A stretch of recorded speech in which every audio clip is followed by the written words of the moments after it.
গুরুত্বপূর্ণ দুই একটা কথা, কোরআনের কয়েকটা বার্তা শেয়ার করতে পারলেই যথেষ্ট। আমরা যা সকাল থেকে শুনেছি এতটুকু আমল করতে পারলে এনাফ, গুড ইনাফ। সকল প্রশংসার মালিককে, সকল ক্ষমতার উৎসকে, কেউ যেটা পারে না পারে কে, সে আল্লাহর দরবারে আমরা শুকরগুজার হচ্ছি, করে নিচ্ছি কালিমাতু শুকর আলহামদুলিল্লাহ। সবাই গলা খুলে আওয়াজ করে পড়ুন, রব্বানা লাকাল হামদ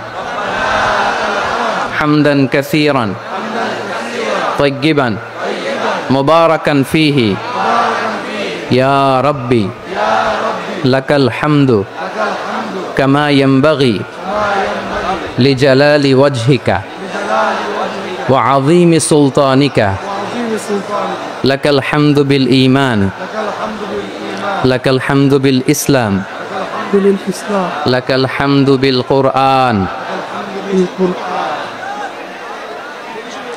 মরহুম মাওলানা শহীদুল্লাহ স্মৃতি সংসদ ও পেকুয়া সমাজ উন্নয়ন পরিষদের যৌথ উদ্যোগে আয়োজিত আজকের এই অষ্টম তাফসীরুল কোরআন মাহফিলের সম্মানিত সভাপতি, প্রধান অতিথি, বিশেষ অতিথি, মঞ্চে উপবিষ্ট মেহমানবৃন্দ এবং দেশ বরেণ্য প্রথিতযশা ওলামায়ে কেরাম যারা সকাল 10টা থেকে আজকের এই বিশাল তাফসীরুল কোরআনের ময়দানে আলোচনা করেছেন, আমি সবার প্রতি কৃতজ্ঞতা, অভিনন্দন, মোবারকবাদ জানিয়ে শুরু করছি। আল্লাহ রাব্বুল ইজ্জত জালালের দরবারে শুকরিয়া জ্ঞাপনের পাশাপাশি আমি আপনাদের শুকরিয়া জানাই যারা কক্সবাজারের বিভিন্ন থানা থেকে, চট্টগ্রামের বিভিন্ন থানা থেকে এবং বাংলাদেশের বিভিন্ন জেলা থেকে আজকের আমাদের এই প্রোগ্রামে প্রায় দীর্ঘ 5 বছর পর যে তাফসীরুল কোরআনের প্রোগ্রাম দিয়ে এবছর আমরা প্রোগ্রাম শুরু করছি, সেই প্রোগ্রামে আপনারা জয়েন করেছেন। আপনাদের সবাইকে অন্তরের অন্তঃস্থল থেকে শুভেচ্ছা জানাই। আমি অন্তরের অন্তঃস্থল থেকে শুভেচ্ছা জানাতে চাই আমার প্রিয় সাংবাদিক বন্ধুদের, electronics media, printing media, YouTuber ভাইদের। আজকে এই প্রোগ্রামের শান্তি শৃঙ্খলা নিরাপত্তার দায়িত্বে নিয়োজিত ছিল পুলিশ বাহিনী, বিডিআর বাহিনী, তারপরে র্যাব, দেশপ্রেমিক সেনাবাহিনী এবং পেকুয়ার ভলান্টিয়ার্স ভাইয়েরা, যারা যেভাবে আজকের প্রোগ্রামকে সার্থক করার জন্য আপনারা শ্রম দিয়েছেন, সময় দিয়েছেন, মেধা দিয়েছেন, উপস্থিত হয়ে প্রোগ্রামকে সার্থক করেছেন, আমি সবাইকে শুভেচ্ছা এবং মোবারকবাদ জানিয়ে শুরু করতে চাই। সম্মানিত ভাইয়েরা, আমাদের সময় হাতে খুব কম। বড় তাফসীল প্রোগ্রামগুলোর সবচেয়ে বড় ক্রাইসিস বা প্রবলেম হচ্ছে এখানে শোডাউন থাকে বেশি, ইউটিউবার থাকে বেশি, নিউজ কাভারেজ বেশি, কিন্তু মন খুলে, প্রাণ খুলে, নিঝুম নিস্তব্ধ একটা পরিবেশে কথা বলার যে সুযোগ, সেটা হয়ে ওঠে না। কিন্তু আমরা একটু কষ্ট করলে, একটু স্যাক্রিফাইস করলে এটা সম্ভব। আমি শুরুতে হাত জোর করে আল্লাহর ওয়াস্তে আপনাদেরকে চুপ থাকতে বলেছি। কোনো ভলান্টিয়ার্স আপনাকে বলবে না, একজন আরেকজনকে বলবে না, একে অন্যকে বলার দরকার নাই, থামো, সরো, জায়গা নাই, কিছু বলার দরকার নাই, শুধু চুপ থাকতে হবে মেহেরবানি করে কয়েকটা মিনিট। আল্লাহর ওয়াস্তে যদি মেহেরবানি করে চুপ থাকতে পারেন, কয়েকটা কথা শেয়ার করবো ইনশাআল্লাহ। এইদিকে চুপ হয়ে গেছে মাশাআল্লাহ, এই দিকটাতেও আল্লাহর ওয়াস্তে ধাক্কা ধাক্কি জায়গা না হলে পেছনে চলে যাও, আমাকে দেখা লাগবে জরুরি না তো, এলইডি আছে ওখানেও দেখা যাবে, ওখানে চলে যাও। ধাক্কা ধাক্কি করে ঘেমে ঘরমাক্ত হয়ে কি একটা কঠিন অবস্থা। শীতের সিজন মনে হয়, আমি তো ঘামতেছি, হ্যাঁ ফ্যানটা বাড়াই দিতে হবে, ঘামতেছি টোটালি। র্যাবের ভাইয়েরা কি পরিমাণে কষ্ট স্বীকার করেছে আমাকে এখানে উঠাতে, যে এটা বলে বোঝানোর মতো না। তো আমাদের দেশের ভাইয়েরা ইমোশনাল, আবেগী, অনেক আবেগ দিয়ে অনেক কিছু আমরা হারাই, ভুল করি, আমরা বুঝি না, লং রানে আমরা চিন্তা করতে পারি না।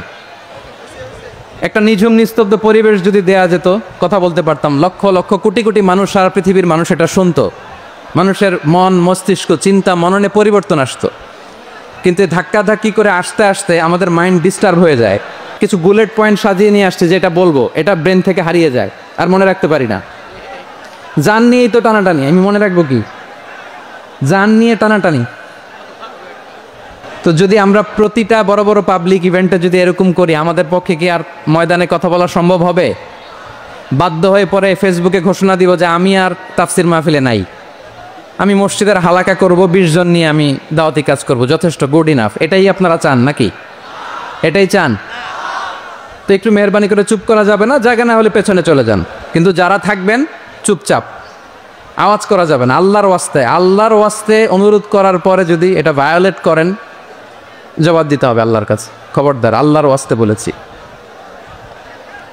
আওয়াজ করা যাবে না। ভাইয়েরা, এভাবে আলোচনা করা যায় না, মেহরবানি করে আওয়াজ করবেন না। আমার দিকে তাকান। আজকে যে টপিকটা নিয়ে আমি আপনাদের সামনে কথা বলবো সেটা হচ্ছে আমাদের ধর্মীয় জীবনে, সামাজিক জীবনে, রাষ্ট্রীয় জীবনে ঐক্যবদ্ধ থাকার গুরুত্ব। The importance of unity in our life. আমরা ঐক্যবদ্ধ থাকতে চাই কি চাই না? এই আপনাদের গলার আওয়াজ। আমরা ঐক্যবদ্ধ জীবনযাপন করতে চাই কি চাই না? চাই। ঐক্যের কোনো বিকল্প নাই। গত 50 বছর তো দেখেছি এ ডিসইউনিটি, অনৈক্য, বিভেদ, বিচ্ছিন্নতা আমাদেরকে কোথায় নিয়ে গিয়েছে। এই যে দেখেন, কিছুদিন আগে আমাদের বর্তমান নেতা ডক্টর ইউনূস, উনি সব রাজনৈতিক নেতৃবৃন্দদেরকে ডেকেছেন একটা ইস্যুকে কেন্দ্র করে। তার মানে গোটা বাংলাদেশ এক হয়ে গিয়েছে। আমরা সবাই উদ্বেলিত হয়েছে, উচ্ছ্বসিত হয়েছে, ঠিক কিনা বলেন? রাজনৈতিক নেতাদেরকে ডেকেছেন উনি, আমরা এক হয়েছি। এরপর ধর্মীয় অঙ্গনের যে লিডাররা, বিভিন্ন ধর্মের, শুধু মুসলিম না, সবাইকে ডেকেছেন, আমরা ঐক্যবদ্ধ হয়েছি। এটাকে বলে ন্যাশনাল ইউনিটি, জাতীয় ঐক্য। যে কোনো ধরনের কনস্পাইরেসি, ষড়যন্ত্র, আধিপত্যবাদ মোকাবেলায় জাতীয় ঐক্যের চেয়ে মুখ্য হাতিয়ার আর নাই।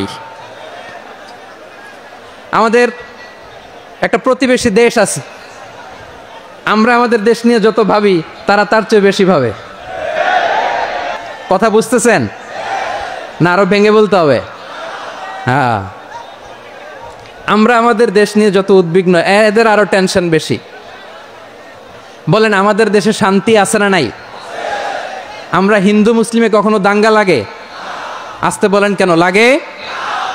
ওদের পূজা পার্বণে আমাদের মাদ্রাসার ছেলেরা যে পাহারা দেয়, চিল্লায় বলেন ঠিক কিনা? আমাদের তাফসির মাহফিলের সময় ওরা ডিস্টার্ব করেন, ঢোল বাজায় না।